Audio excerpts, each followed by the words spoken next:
Today's video is for the romantic darlings because I originally wanted to tell a sad story, but it's raining right now. The weather is so cozy. I'm just like, this is not the time to tell a sad tale. So, romance it is. Let's begin. Okay, Alex. Mom told me she's getting a divorce. Maybe that's why I've been looking a little bit sad, but I promise you, I'm fine. I'm all right. Let's just get right back to parking. This was what Emerald said to Alex after Alex asked her for the umpteenth time why she's looking a little bit sad. Because Emerald has been happy for months now, and this is her last day here. She's leaving tomorrow. No way was Alex about to let her hop on a plane when she spent her last day being sad.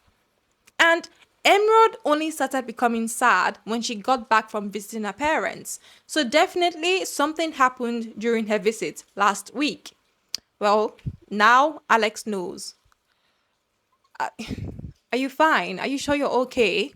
Alex asked Emerald, to which Emerald said, yes, I am. I'm fine. The truth is, even Emerald herself, she doesn't know how she feels about the divorce, although she has always wished for the divorce. She first wished for it at 5 years old when she had to hide in the wardrobe. Wished for it again at 7 when the twins in mom's belly didn't make it home when her father forgot his fist all over her mom's stomach. Wished for it again at 14 when Sapphire, her sister, left home for uni several states away and never came back. Fought with her mom over it at 16, and she told her mom that if she doesn't leave, she would leave just like Sapphire and never come back. She did, and she hasn't spoken to her parents since. But she felt like she should visit her parents now because she's leaving the country, unsure if she ever wants to come back.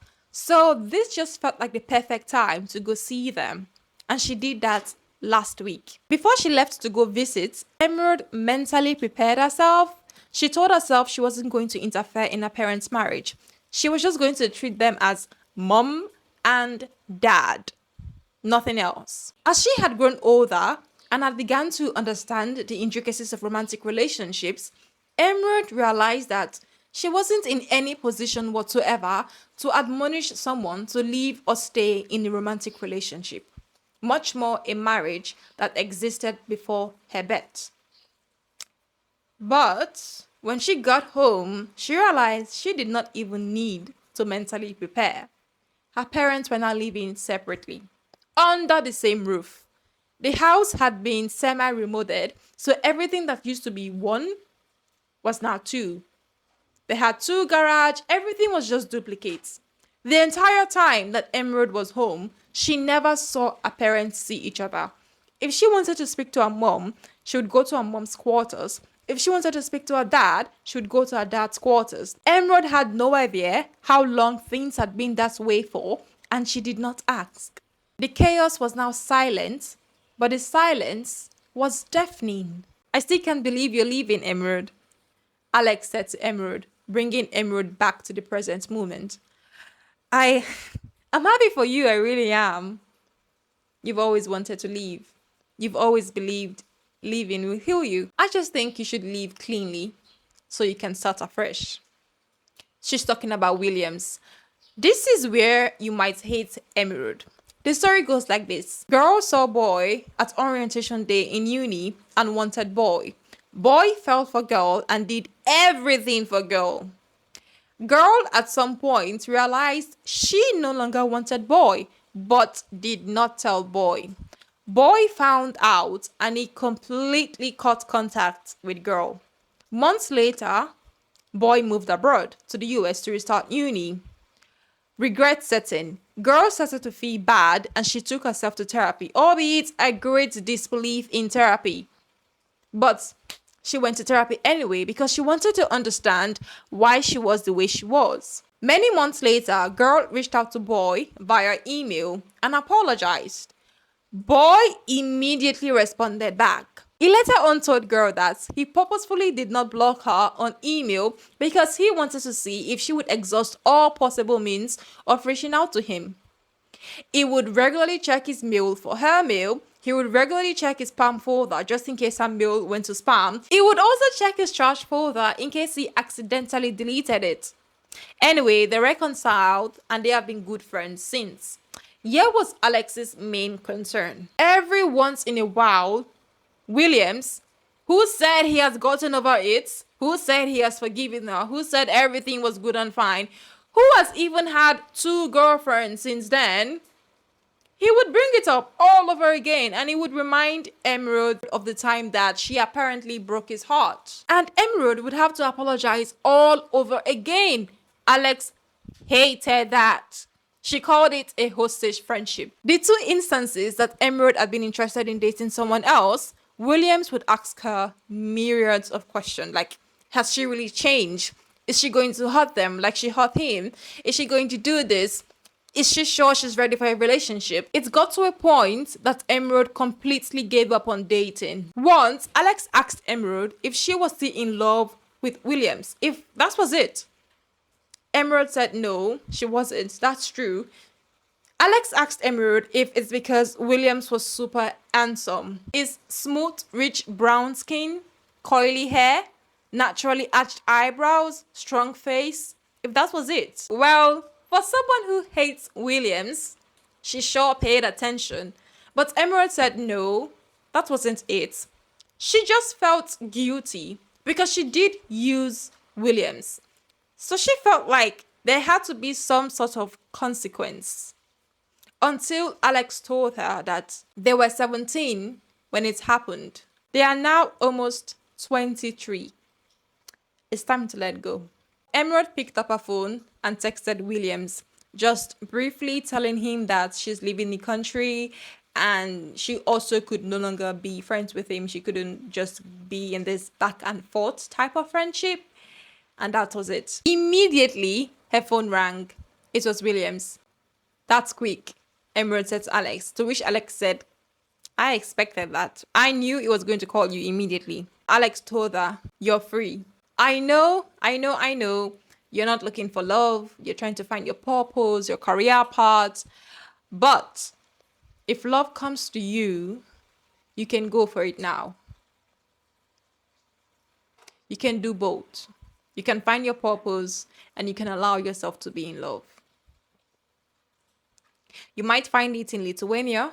You might find it in London before you get to Lithuania. I don't know. But you can do anything you want to now. I don't think it's possible to find it in London. I'm only there for an overnight layover. My flight leaves the next day very early in the morning. Shut up. Shut up. You know exactly what I'm talking about. Yes. Yes, I do. Emerald said to Alex. It always comes off guard, you know. You're just mindlessly doing something like wheeling your two large suitcases down the corridor of your hotel lodge. All the stress of Heathrow Airport's finally fading off.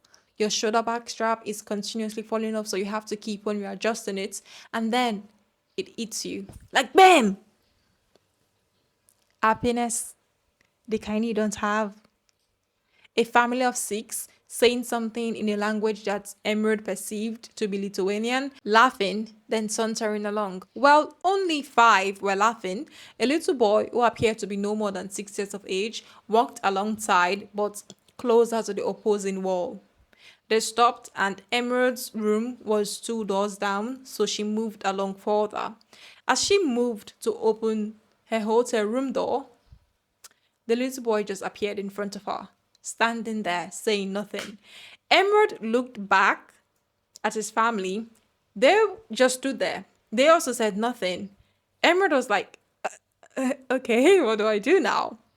The little boy stretched out his hand. In it was a phone and a brick puzzle game displayed on it.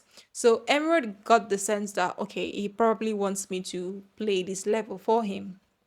So she crouched down beside him to get on his level and she took the phone from his hand. Thankfully, she was able to play and pass that level. After she was done, she handed the phone back to the boy and the boy said his name is Lucas and he asked Emerald for her name, to which Emerald replied saying, I'm Emerald myself. He started to say something else and Emerald was like, you know what, darling, let's just get you back to your family. So she took the little boy by his hand and she led him back to his family. A middle-aged woman just broke out and hugged Emerald tightly. Emerald just melted in the hug because she's tired, okay? She has been on a flight for several hours now and she really needed a hug and a bath, but also a hug. The lady started to thank Emerald for accommodating her son. Ah, yes, Lucas is a son. And she introduced herself to the rest of the family to Emerald, her husband, Lucas' dad, her parents, Lucas' grandparents, and her brother, ARTURAS, Lucas' uncle. After all was said and done, Emerald simply said, well, I have to go now. I have an early flight tomorrow, so, oh, we do too, the lady responded. We're heading back home to Lithuania. Me too. I'm not heading back home though. I'm actually going there for the first time, Emerald said to them. Before anyone could even say anything else, Arturus announced that he's heading into London so he would meet up back with his family later.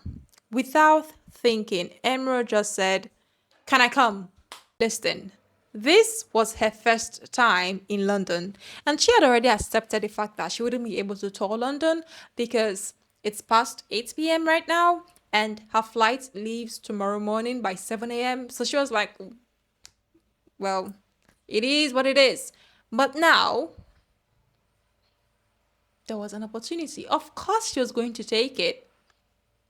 So she wanted to go see London. Before ARTURAS could even respond, the entire family just said yes, nudged Emerald towards ARTURAS and told them to go see the city, to go have fun. I'm just going to keep my bags in my hotel room and I'll be right back out, Emerald said to ARTURAS, facing him fully for the first time. But he was already looking at her. He averted his gaze and simply said, okay, no problem. When Emerald stepped back out, only ARTURAS stood in the corridor, leaning against the wall.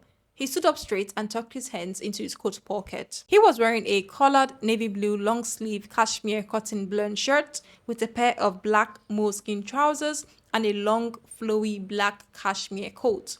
His shoes were just a simple pair of black loafers, just like Emerald's. The only difference was Emerald wore a pair of dark brown corduroy trousers and a green knitted sweater. Do you have an affinity for blacks? Emerald asked.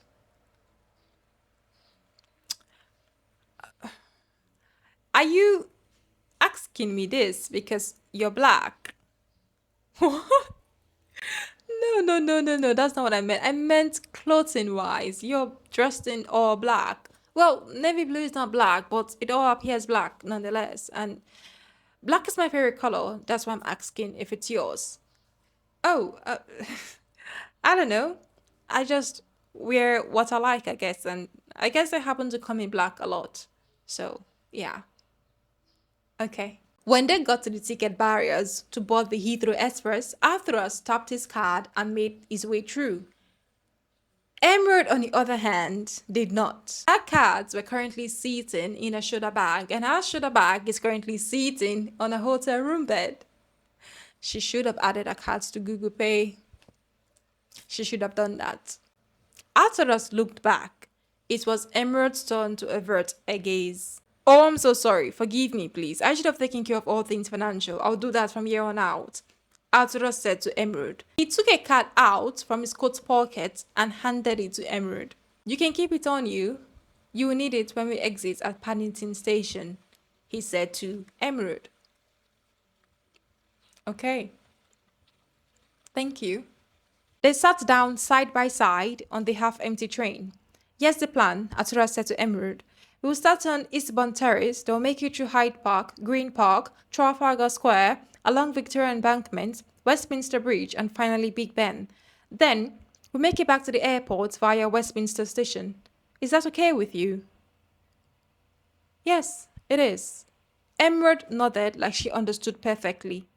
You know London very well, she asked ARTURAS, to which he said, somewhat. My family frequents the UK since I was a kid. It's like our second home. We were actually on holiday, visiting Scotland, but I fell sick and I had to spend the entirety of my vacation indoors. Started feeling better earlier this morning and I wanted to take a walk so it doesn't feel like I wasted my entire holiday. What about you? Me? Emerald said. Nope. It's my first time here, actually. Just on my way to Vilnius. For holidays? He asked Emerald. No, Studies. I'm heading to Vilnius University for my master's degree. Oh. He said nothing for a while. Then he said, "That's nice. I respect you. I tried studying abroad once. Here in London, actually. Couldn't do it. Went back home, studied at the Vilnius University. Still at Vilnius University, technically. I guess I like being in one place. I can travel. I do like traveling, but I think I just want my roots to be in Vilnius." Okay, Emerald said, because what was she supposed to say to that? "Are you missing home already? Your family?" Arturas asked her. No, Emerald said. She wondered what he would say if she were to tell him that she hasn't seen her sister in a number of years. She didn't see her parents for a good amount of years until last week, and she has certainly never taken a trip anywhere before with her family. She doesn't know what to do when her mom hugs her, and she has never kissed her dad on his cheeks, telling him goodbye like he did back at the Aerotel Lodge when he said he was going to head into London. He actually kissed his parents goodbye. That has never happened to her before. He doesn't seem like the type that would understand that there are families like that out there. And she did not want to seem like she had no one to watch her back. He seemed so blissful. Behind his wire-rimmed glasses, beneath his pushed-back dirty blonde hair, his strong face and his slightly grey eyes, they had a softness to them. And it was nice to see. The red taillights from the taxis glowing against the pavement reminded Emerald of Alex. Alex had this lamp that she would shine against Emerald and then paint her. She always said it captured Emerald's essence. "I do miss someone already," Emerald said to Arturas. "My best friend Alex." "Alex? What is he like?" Arturas asked. She, Alex, short for Alexandria. "And she's like that warm light," Emerald said, pointing to the light coming out from inside the cafes that they walked past that had people burying their heads in their phones and laptops. "Like the light." "She must be a wonderful person," Atura said, as they turned into a much more narrower street that widened slightly as they got to the end of it. "Ah, that's the famous red double-decker bus. Now I know I'm in London. Could you take a photo of me?" Emerald asked Aturas, already handing him her phone. "Make sure the bus is visible in the photo, okay?" He took the photos, some with her in front of the buses, some with her in front of the tall white stucco-fronted townhouses lining up the streets. "Do you want to take one with me?" Emerald asked him. He looked at her like she was crazy. Like, in what universe would he say, "No, I don't want to take a photo with you"? Of course he wants to take a photo with her. Prior to this, they had been walking side by side, but with a feet or two between them. When they took the photos, he pulled her in close, and for the first time, Emerald could perceive his scent. He smelled of oud. It wasn't strong, it was mild. Like, you had to be close to him to perceive his scent. He wore the scent like a second skin, and she liked it. Emerald hoped that she at least smelled sweetly. She always smelled strongly of lavender, but after this long flight, she hoped that she was still smelling good. It was completely quiet in Hyde Park, except for the rustling of leaves and the water lapping against the serpentine. Emerald could make out the figures of a couple people jogging and couples holding hands in the far distance. "What are you studying at Vilnius?" she asked Arturas. "Well, not necessarily studying. I'm completing my residency in neurosurgery, so..." "Oh, that's tough, isn't it?" she asked Arturas. "Yeah, I still have a grip on it though. Haven't lost it yet." They both chuckled. Emerald tried to picture him as a doctor, wearing a white coat and probably Crocs, maybe arrogant. Maybe he was actually arrogant. She had no idea who he is, so he could be anything. They took more photos in front of the serpentine and kept walking into more stretches of greenery in the long shadows of street lamps. "We could come back here, planned, in the daytime, so you would be able to get a proper tour of Buckingham's Palace," Artura said, as Buckingham's Palace silhouette, obscured by the trees, emerges into view. Our flight leaves in the morning tomorrow, ARTURAS. Not tomorrow. I was thinking a few months from now, when you're settled in Vilnius and we both have a free weekend, my family's home up in Kensington, we could stay there and give London a proper tour. You won't be able to see a lot of things tonight. If you want to do this again, I'm up for it.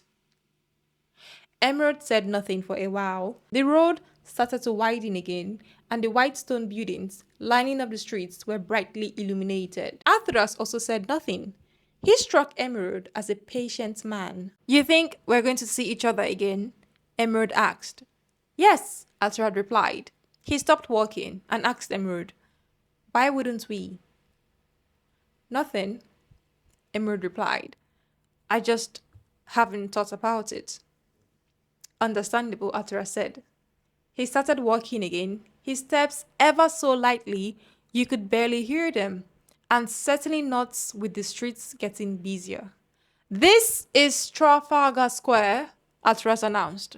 It was a square indeed, vibrant and lovely, Emerald thought to herself.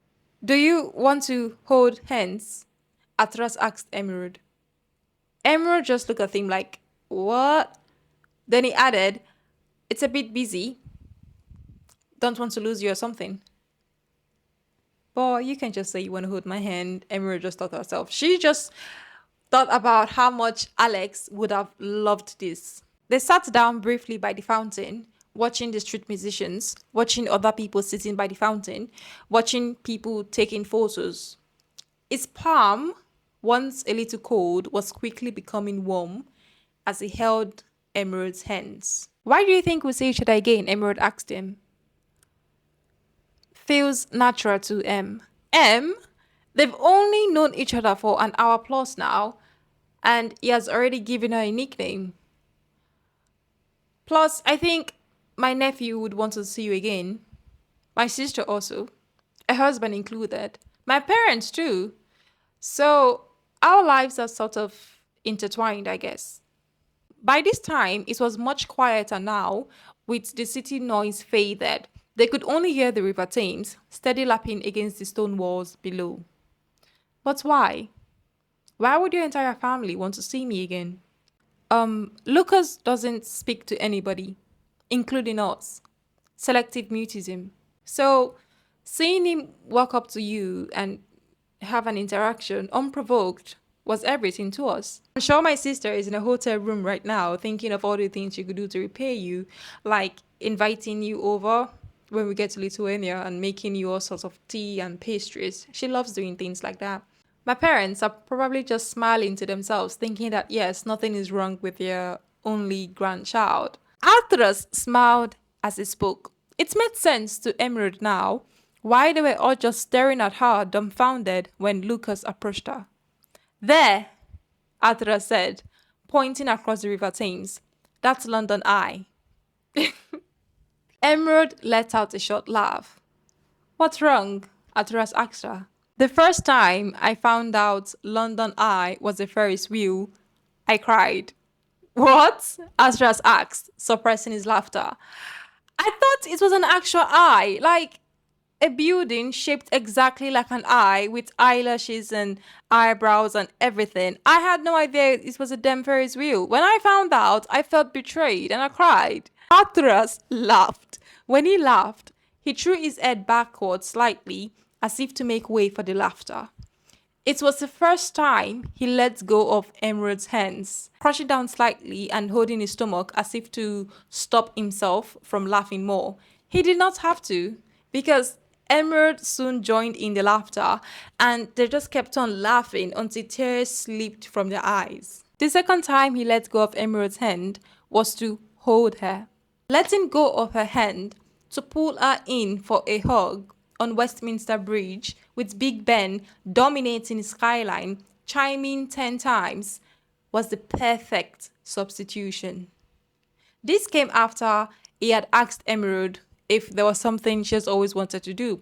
And Emerald decided to be honest and said she has always wanted to go to a nightclub, but she's never been to one, so she wanted to see what it was all about. Although she was sure she probably wouldn't enjoy it, she wanted to see for herself anyway. Then he told her that He could take her to one when they get to Venus, but he would have to take her someplace else first. Emerald was confused and she asked him what place.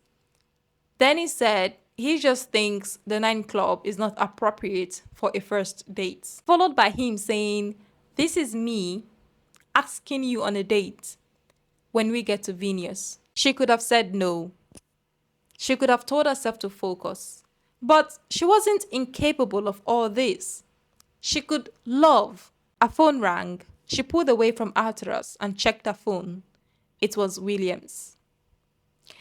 Emerald immediately blocked Williams. She wanted to call Alex and just tell Alex about everything that just happened, but that could wait until she gets back to her hotel room. Right now, ARTURAS was standing still in front of her, hands clasped. He looked like he could grab her and hug her tightly, maybe even kiss her if she were to say yes, although she wasn't sure she would want that. She doesn't think she knows how to kiss someone anymore. Before she kissed anybody, she would have to practice first. The night was young in London, and Emerald was young in it. And she could scream yes all she wants. That's the end of the story, guys. Thank you for watching. Thank you for listening. And I'll see you guys in another one. Bye.